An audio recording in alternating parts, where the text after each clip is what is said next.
নারীর ক্ষমতায়ন এবং সঠিক পারিশ্রমিক নিশ্চিত করতে একসাথে কাজ করার প্রতিশ্রুতি দিয়েছে নাগরিক সমাজ। ইংরেজি দৈনিক দ্য ডেইলি স্টার এবং মানুষের জন্য ফাউন্ডেশনের উদ্যোগে গোলটেবিল আলোচনায় তারা নিজেদের অঙ্গীকারের কথা জানান। বিস্তারিত শফিকুল ইসলামের রিপোর্টে। মাঠের কৃষি থেকে নীতি নির্ধারণী পর্যায়ে অর্থনীতির চাকা সচল রাখতে সব জায়গায় সমান তালে কাজ করে চলেছে দেশের নারী সমাজ।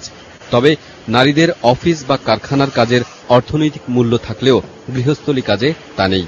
দ্য ডেইলি স্টার এবং মানুষের জন্য ফাউন্ডেশনের মর্যাদাগড়ি সমতা বিষয়ে আলোচনায় উঠে আসে এমন সব অসাম্য আর অসামঞ্জস্যের কথা। বক্তারা বলেন, নারীর কাজের প্রকৃত অর্থমূল্য তখনই নিশ্চিত হবে যখন তাদের অধিকার সম্পর্কে আরও সচেতন হবেন তারা।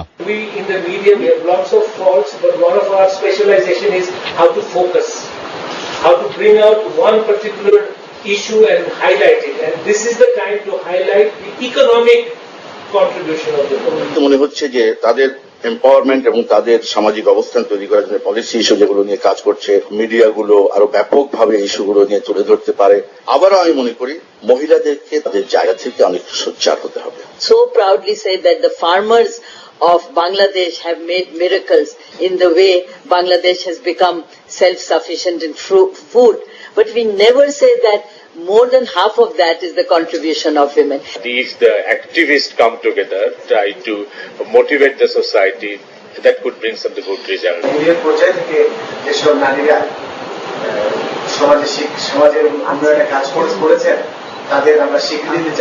পারিবারিক নির্যাতন বন্ধ এবং জাতীয় অর্থনীতিতে নারীর ভূমিকাকে গুরুত্বের সাথে বিবেচনা করতে আইন প্রণেতাদের অনুরোধ জানান বক্তারা। Policy makers would like to have some handle on what really has been happening. We want to aim to unlock the potential of girls and women, to stop poverty before it starts, and to enable and empower girls and women. We want to focus on voice, choice and control. For me, I think one of the most persuasive ways to change fundamental perceptions is with evidence. গোলটেবিল বৈঠকে বলা হয়, সমাজে নারীর সম অধিকার প্রতিষ্ঠা এবং কাজের স্বীকৃতি নিশ্চিত করতে সমাজ ও নীতি নির্ধারকদের মানসিকতার পরিবর্তনও জরুরি। Shafiqul Islam, channel I, Dhaka. ঢাকা মহানগর বিএনপির আহ্বায়ক মির্জা আব্বাস বলেছেন, বিএনপি ক্ষমতায় যাওয়ার জন্য